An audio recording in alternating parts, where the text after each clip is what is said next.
दोस्तों हम army GD के सेट नंबर 3 के मैथ्स का सॉल्यूशन करने जा रहे हैं। अगर फिर भी समस्या है समझने में तो 9617184656 पर भी प्रश्न का सॉल्यूशन आप पृथक से समझ सकते हैं। तो हम क्वेश्चन नंबर पहला देखते हैं जो 31वें स्थान पर दिया हुआ है। एक विद्यार्थी 60 अंक लाता है और 20 अंक से फेल हो जाता है।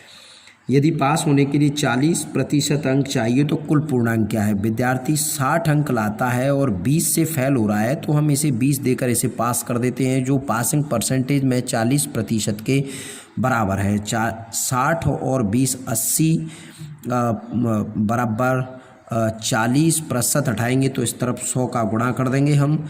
40 दूनी 80 और 100 दूनी 200 इसका पूर्णांक रहा होगा। क्वेश्चन नंबर हम 32 देखते हैं जो 25 और 26 के वर्गों के बीच कुल कितनी संख्या है।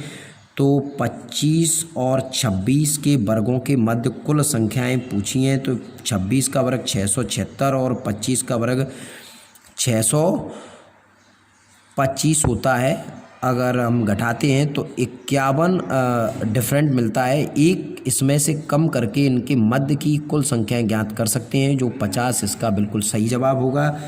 क्वेश्चन नंबर 33, एक बाजार में 3 किलो केले 35 रुपये प्रति किलोग्राम की दर से, 2 किलो चावल 40 रुपये प्रति किलोग्राम की दर से और 2 किलो मैदा 30 प्रति किलोग्राम की दर से खरीदी। महिला ने बाजार में कुल कितने रुपए का सामान खरीदा। 3 किलो 35 के भाव से 105 रुपये का सामान खरीदा। 2 किलो 40 के भाव से तो 80 रुपये का सामान खरीदा और 2 किलो 30 के भाव से तो 60 रुपये का सामान खरीदा। इस प्रकार से उसने 245 रुपये का कुल सामान परचेज किया होगा। क्वेश्चन नंबर 34, 12 आदमी एक काम को 20 दिन में करते हैं तो 15 आदमी उस काम को कितने दिन में करेंगे। तो 12 आदमी मैन इंटू डेज से इसको सॉल्व कर लेते हैं। 12 आदमी किसी काम को 20 दिन में सॉल्व करते हैं तो 15 आदमी उस काम को कितने दिन में करेंगे। डी दिन में करेंगे। 5 15, 5 चौके 20, 3 चौके 12, 4 चौके 16 दिन में वह कार्य समाप्त हो जाएगा। अगला क्वेश्चन है, एक घन का पृष्ठीय क्षेत्रफल। घन का पृष्ठ क्षेत्रफल 6a² होता है जो 1014 के बराबर है। उसका आयतन पूछा है जो AQ होता है। पहले हम 6 से इसे काट कर एक स्क्वायर का मान ज्ञात कर लेते हैं।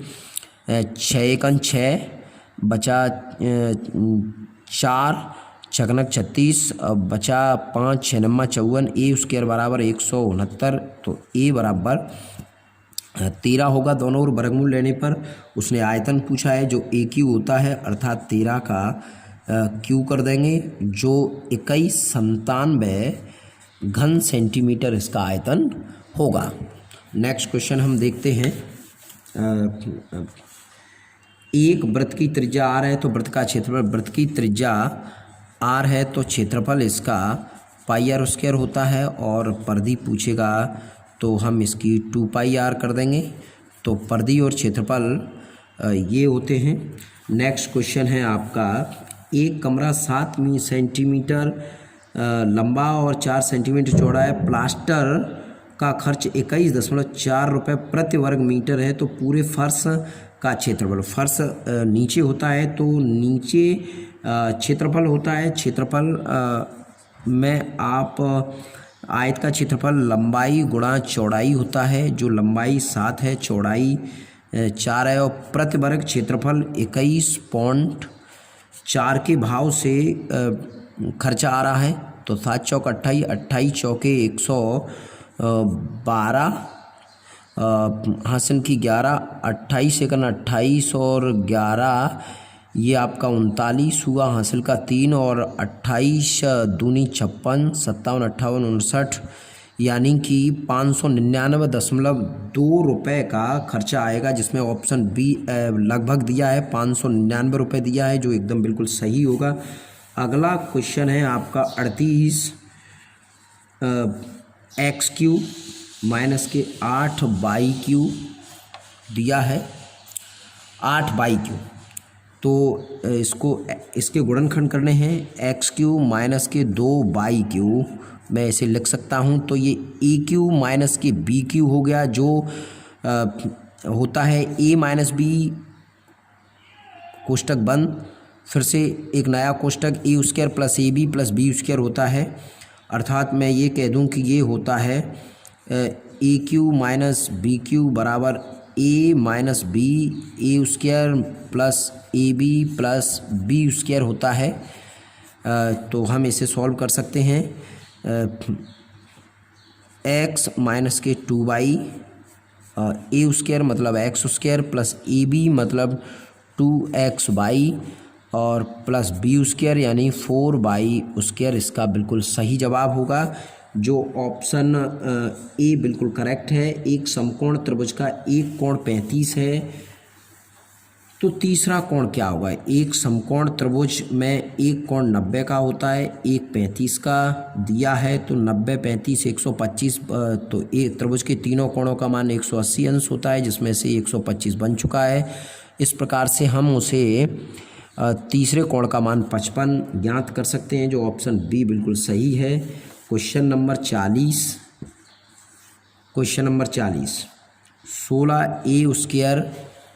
16a square minus 9b square, इसे हम 4a square minus 3b square लिख सकते हैं, जो स्क्वायर लिख सकते हैं। ये ए स्क्वायर माइनस बी स्क्वायर है, जिसमें एक बार जोड़ना एक बार घटाना होता है, यानी 4a प्लस 3b और 4a माइनस के 3b। ऐसा आंसर आपका ऑप्शन सी हो जाएगा, जो बिल्कुल एकदम सही होगा। अगला क्वेश्चन 41 है। एक वृत्त की परिधि जो 2 पाई आर होती है, जो 88 के बराबर है। वृत्त की त्रिज्या ज्ञात कीजिए। तो 2 गुणा पाई का मान 22/7 इंटू आर बराबर 88 है। बाई दूनी 44 दूनी 88, कैंची गुणा करके आर बराबर हम 7 दूनी 14 बिल्कुल करेक्ट आंसर दे सकते हैं। किसी गोले की त्रिज्या आर है तो पृष्ठीय क्षेत्रफल, तो गोला कुछ ठोस आकृति होती है जिसकी त्रिज्या यदि आर है तो इसका क्षेत्रफल पृष्ठ क्षेत्रफल इसका 4 पाई आर स्क्वायर होता है। इसका आयतन अगर हम ज्ञात करें तो 4/3 पाई आर क्यू होता है, परंतु प्रश्न में ये पूछा गया है तो आपका आंसर 4 पाई आर स्क्वायर होगा। अगला क्वेश्चन 43 है। यदि मूलधन 450 है, दर 12 है, समय 3 है, तो ब्याज साधारण ब्याज ज्ञात की। साधारण ब्याज बराबर मूलधन गुणा दर गुणा समय बटे 100 होता है। तो 50 दूनी 100 50 निम्मा और 2 छक्का 12 36 18 18 निम्मा 162, इसका बिल्कुल सही जवाब होगा। अतः साधारण ब्याज 162 रुपये है।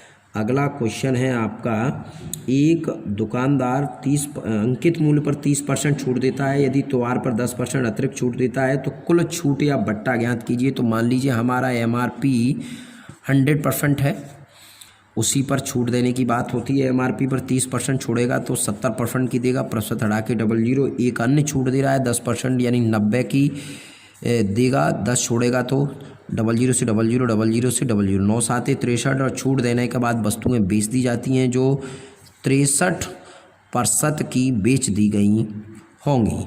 अतः कितना छूट प्राप्त हुई दोस्तों? तो जो 100 रुपये की वस्तु थी 63 रुपये में हमें प्राप्त हुई है, तो 37% की छूट प्राप्त हो गई। अगला क्वेश्चन है 45 60 माइनस कोष्टक में -60 गुणा करेंगे दोस्तों तो प्लस हो जाएगा 60 60 120, इसका आंसर हो जाएगा। अगला क्वेश्चन है आपका रीजनिंग का कि घड़ी में 12 बज रहे हैं तो दर्पण में प्रतिबिंब कितना होगा। दोस्तों घड़ी में 12 बज रहे हैं तो उल्टा प्रतिबिंब बनता है दर्पण में, तो 12 बज रहे हैं तो 12 ही दर्पण में बज रहे होंगे। निम्न में से भिन्न को चुनिए। तो √2 √3 और √7/2 और √4 है।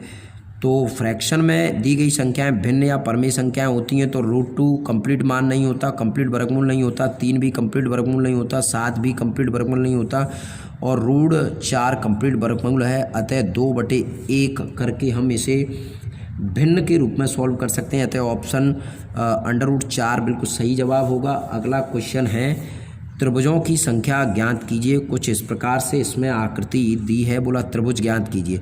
तो दोस्तों इसे ट्रिक के माध्यम से ऐसे कर सकते हैं, 1 2 3 ऐसे लिख लेंगे, पुनः से इन्हें जोड़ देंगे, 3 और 2 5 और 1 6 अतः कुल मिला के 6 त्रिभुजों की संख्या होगी। क्वेश्चन नंबर अगला जो 49वें क्रम पर दिया गया है रीजनिंग का है, 62 40 26 42 और 84 64 और 39 57 दिया है। इनमें से पृथक संख्या पूछी गई है। तो दोस्तों ये एक सम संख्या है, ये भी एक सम संख्या है, ये भी एक सम संख्या है और ये एक विषम संख्या है जो सबसे अलग है, 3957। नेक्स्ट क्वेश्चन है, उस विकल्प का चयन कीजिए जो सबसे अलग है।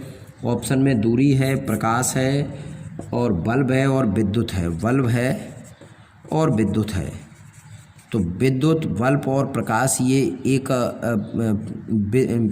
ही कड़ी से जुड़ी हुई चीज़ हैं। दूरी लंबाई का मात्रक होती है, जबकि ये कोई लंबाई का मात्रक नहीं है। तो ऑप्शन हमारा ए बिल्कुल सही जवाब